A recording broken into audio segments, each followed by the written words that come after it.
Now that traditional housing is becoming so expensive, you have a lot of people that are looking for alternatives. And I know some of you like to make jokes that tent sales are going to go through the roof and things like that, which very well may be happening as more people can't afford a real place to live.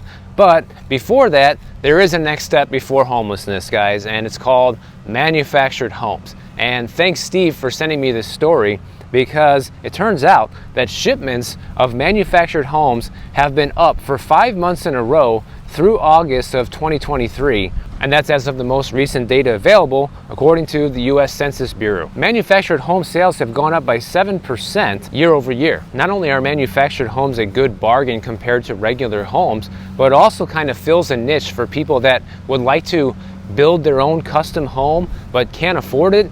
A modular home or a manufactured home is a good alternative to that, and that's why you're starting to see sales for these pick up. One of these builders that does manufactured homes, called Method Homes, their business is up 10% this year, and it's notable because in 2022 there was essentially no growth in this business. So this is obviously emerging trend that's starting to happen. When you look at the prices of these manufactured homes, it's no surprise that people are flocking to these right now, because the average price of one is about 130 grand, brand new. And a typical lot to build a new construction house is about $110,000, and even after that $110,000 lot and the $130,000 manufactured home, buying a prefabricated home is still 40% cheaper than a traditional house right now. But the manufactured housing industry has some stigmas to overcome, because a lot of people think that the quality is not as good as a regular house, and that's one thing that pushes a lot of people away. And also, if you're looking at a situation like moving into a trailer park, a lot of people don't want to do that either. And by the way, today we're walking around Sunset Islands over here in Miami Beach. We've never been to this island before, and the park that I was just walking around is called Sunset Isle Park. And right now the manufactured home business has a pretty good opportunity to grab more market share of people looking to get a new house, not only because it's far cheaper, but also they don't have a lot of the problems that the traditional home builders face. They don't have to worry as much about labor shortages and subcontractors that have to show up to the job site for work, because everything is built in-house in a factory and then just delivered, and they finish the installation right on site. So this could actually be a huge win for manufactured housing right now.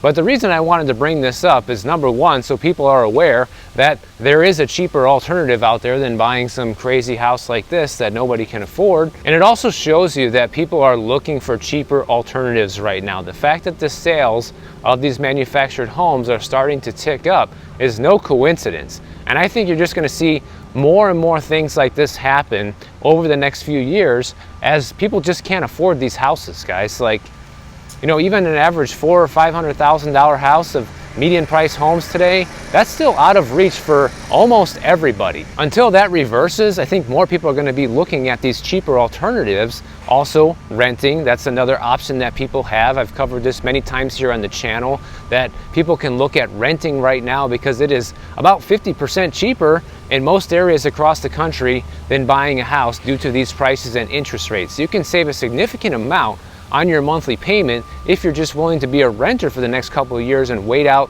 what's going to happen with this market. But if you're somebody that prefers home ownership and you still want to have a chunk of land, look at that, 130 grand for the manufactured home, another $110,000 for the piece of land, and now you have yourself a brand new house for $240,000 on a piece of land that you own. That's not a bad deal given how things are going today. Now let's talk about Miami for a minute, because it's been a while since I've covered what's going on over here.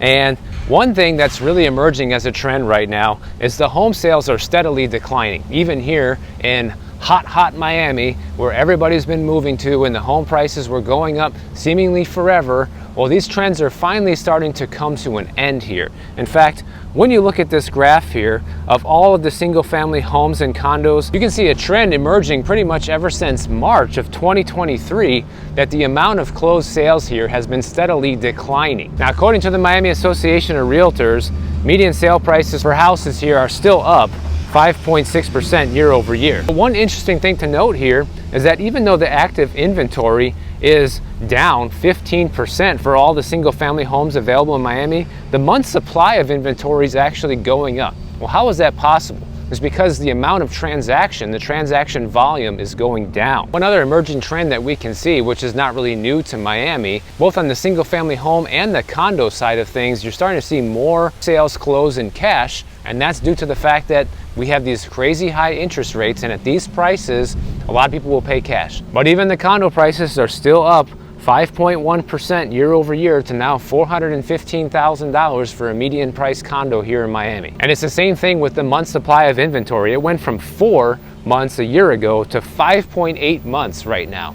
So that's almost a buyer's market for condos. You're talking 6 months or more supply of inventory on the market is considered a buyer's market. This just goes to show you how slow things change, guys, because when you see that it's almost a buyer's market, but prices are still going up, it means that the buyer's market hasn't caught on yet, and it hasn't been enough to make prices come down significantly, even though the inventory is technically on the rise in terms of months of supply. Same thing for the single family home market. But I think Miami is an interesting case study when it comes to the housing market, because, you know, some people say on the channel, oh, prices aren't coming down where I live, da, da, da, da, da. Like, well, it's not coming down where I live yet either, guys. But it is coming down in a lot of other places, and it's important to acknowledge that as a trend because it might come to a city near you. So being ready for that to potentially happen and knowing your local housing market and knowing what drives your local economy can be a massive advantage for you versus somebody who doesn't know that stuff. Because one place where home prices are coming down right now is Dallas-Fort Worth. In fact, their median home price just dropped below $400,000, which is something they haven't seen in a while over there. It's now $398,000 as of October, and it's the 4th consecutive month of month-over-month decline in home prices there. So why is that? Why is that happening? Well, obviously Dallas is not Miami, and you don't see people from all over the world and the country moving in there and paying cash for houses. Dallas is a more traditional housing market, even though they have had a lot of inbound migration over the past few years. And they're starting to see home sales dip over there. In fact, home sales are down 8.5% from a year ago. So these are the things you need to start looking for. What's changing in my market? When you're starting to notice, oh, prices are coming down a little bit here. When you're starting to notice that the amount of sales that are closing in your neighborhood are starting to dry up and the inventory is slowly starting to inch up. These are all subtle signs of change on the horizon. But if you're not paying attention to these things, you can just get swept up in the narratives that the media is telling you that, oh, home prices will go up forever and interest rates are high, inventory is low, so don't count on home prices coming down. Well, clearly that's not true. And obviously Dallas is just one small example, and it's not even a major example. It's just a small fall in home prices there compared to other places where prices are falling more substantially. I only brought up Dallas because it's the most recent one to start seeing home prices come down, and it was a very strong market during the pandemic, you know, and there's no denying home prices there are still up 41% from where it was pre-pandemic. So it's not like all of a sudden it's cheap, but what it does mean is that things are changing. They talked to a local real estate broker over there. He said, we've seen a tremendous drop in the volume of sales activity, and even though mortgage rates have helped to lower prices somewhat, it's not been enough to make things affordable for many buyers in the market. This is where the higher for longer interest rates come in terms of forcing the housing market to turn around, especially in traditional markets like Dallas, where incomes are actually tied to the cost of a home, unlike places here in Miami, apparently, where it doesn't matter what people make, home prices continue to go up. Because when the average buyer can no longer afford the payment at these prices and rates, that's why you're starting to see things turn around little by little, and home sellers are being forced to slash prices, guys. I covered this the other day too. You're starting to see a record amount of listings on the US housing market with price cuts. Ever since Redfin started keeping track, we have 7% of homes currently listed for sale with a price cut. That's a record. And I think that record is going to continue to be broken because real estate has just been priced too high for too long, and now it's finally starting to reverse.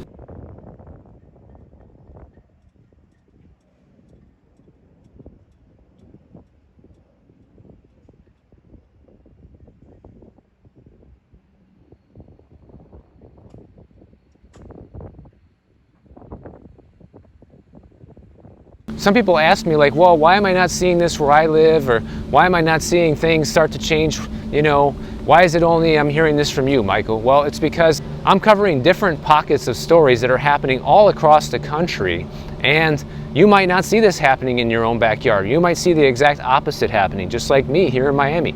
Prices are still actually going up. But that doesn't mean that where you live is immune to any sort of economic downturn. It means that it just hasn't hit your area yet. And it might not. It might not hit so bad, it might not hit at all. But I make these videos to also help you learn what to pay attention to. Like in Dallas, for example, the amount of active listings is up 7% from a year ago. The only homes that are selling over there are houses that are turnkey and ready to move in and priced 100% appropriately. Those properties apparently still get multiple offers and will sell like no tomorrow. But what these trends tell us is that the overall story that the housing market is going to see over the next several years is home prices steadily coming down if interest rates remain as high as they are, because it's going to be the only way that people can actually afford to buy those homes. And you're already seeing it happen in many markets across the country. And to kind of back up what I'm saying here,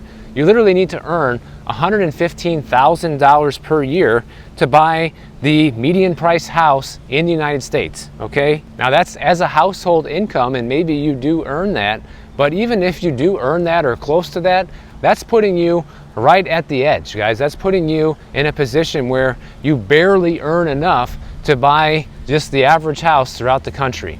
And if you have other debt, if you have one of those expensive car payments like we talked about, if you have student loan debt, if you have credit card debt, chances are you're not even going to be able to qualify even if you technically make enough money, because your debt to income ratio will be too high. And I'm finally starting to see the narrative shift in some of these media articles I'm reading and referencing here in the videos. And by the way, some people ask me, oh, where did you get that information from, Michael? Everything I talk about in my videos, I link down in the description below. So if you're ever curious of where did I hear this, or where did I get that chart or this graph, it's always linked down in the description, okay? But Greg McBride, he is a financial analyst over at bankrate.com, and this is what he recently said. He says, unless you're a white-collar worker employed remotely who can move to the middle of the country, now may not be the best time to buy a home.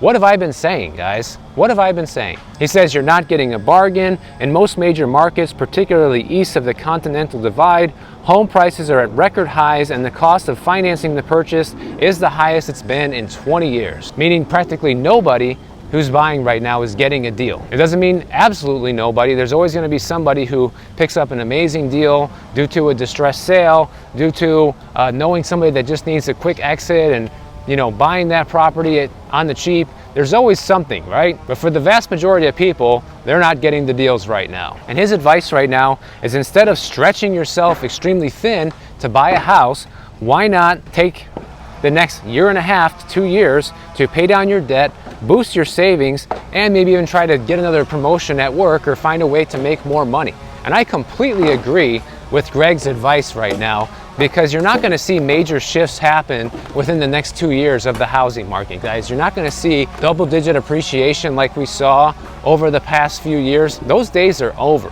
Even here in Miami, like we just covered, was one of the hottest housing markets, and for a while I was covering double-digit price appreciations here, going over the market reports. That's no longer happening. Sure, did we still see home prices go up 5.5% year over year? Yeah, but it's slowing down significantly. That number used to be 11%, 12%, you know? Because guys like Greg think that in the next few years it's going to get easier to buy a home, not harder, and I think that as well, because you're going to see a confluence of things come together.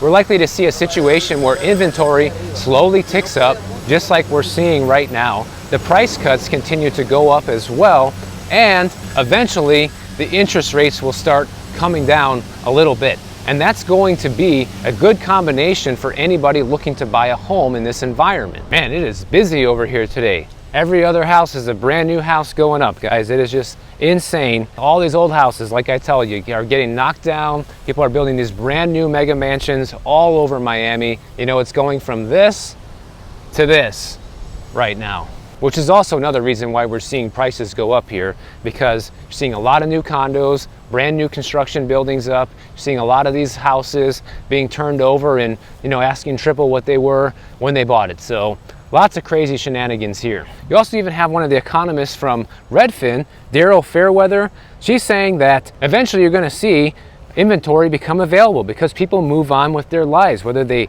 get married, they get divorced, they have a baby, they relocate for work. And so it's better to focus on your own personal situation and focus on when's going to be a right time to buy for you rather than trying to time the market. And I agree with that a little bit in terms of focusing on when it's the right time for you. But there is something to be said about timing the market, guys. Like, nobody can time the market 100% perfectly.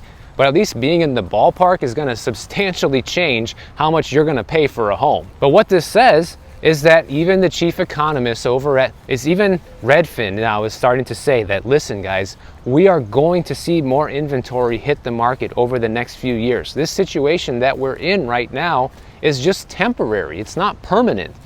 It just feels permanent because so many things came together during the pandemic that led us to where we're at today that makes it kind of feel more permanent than it really is. Things are moving slow, and the housing market is a slow moving thing. And in an environment like today where everybody wants everything yesterday, people get impatient, and that leads to FOMO, and that leads to people making poor decisions and paying too much for real estate.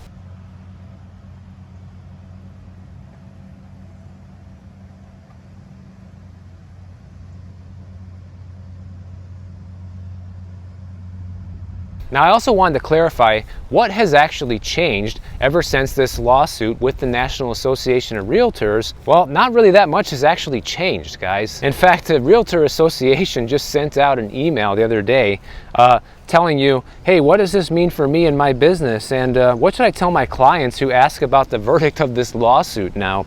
So I want to go over some of this stuff with you guys. So number one, it means that we all should continue to express that commissions are negotiable and set between a broker and their client, which is something I said in my original video last week, that, you know, this whole conspiracy to price fix things and the fact that commissions were always set at this price point is actually a lie, guys. Commissions have always been up for negotiation. This is also something I've always thought was just good business practice in general. It's critical to maximize transparency with your clients about their choices and your terms. So making sure that people understand what you're charging when you go to list a home. And they also say to continue to use our current listing agreements that we have for sellers, help sellers understand exactly what services and value you're providing and how much you charge. So that's going back to honesty and transparency and showing, listen, this is how much it costs. You know, are you okay with that? You're signing the agreement saying that you agree to pay my commission and the buyer's commission if you sign this. Now, it does get a little bit interesting here because when it says, what should I tell my clients who ask me about the verdict, it says that the National Association of Realtors believes that the jury reached an outcome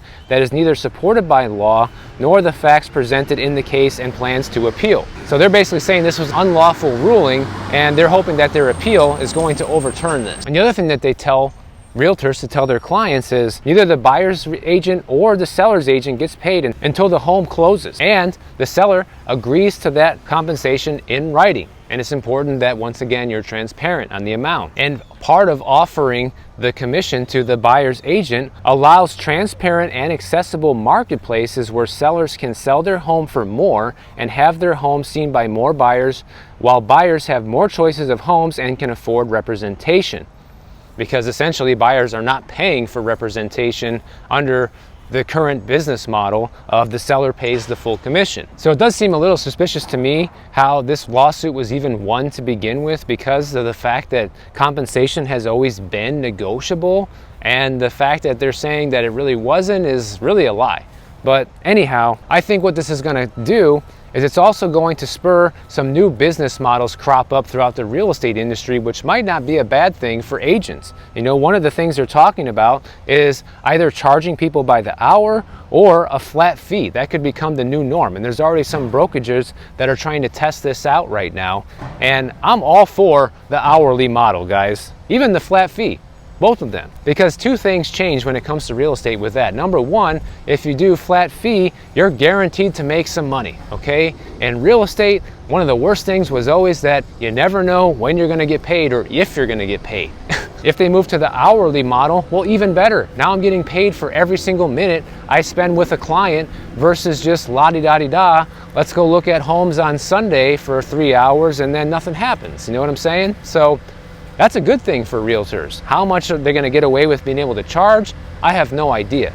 But one thing that other realtors are saying, and I kind of agree with as well, is that a lot of sellers will probably still agree to pay the buyer's agent's commission, mainly because it's going to allow more foot traffic to their listing, guys. You're going to see more people try to sell that house, just like we're seeing right now. And I think a lot of sellers will still gladly pay that if it means their house gets sold fast and for the price that they want. And the reality is, today's home buyer cannot afford their own representation.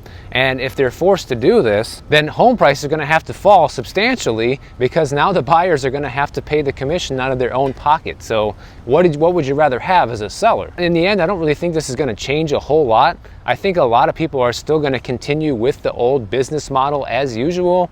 And like a lot of you guys said, a bunch of attorneys are going to make a bunch of money with this class action lawsuit. So if you guys enjoyed this video, make sure you subscribe to the channel. And if you don't want to wait for my next video to come out, check out this one on the screen right over here, and I'll see you in the next one.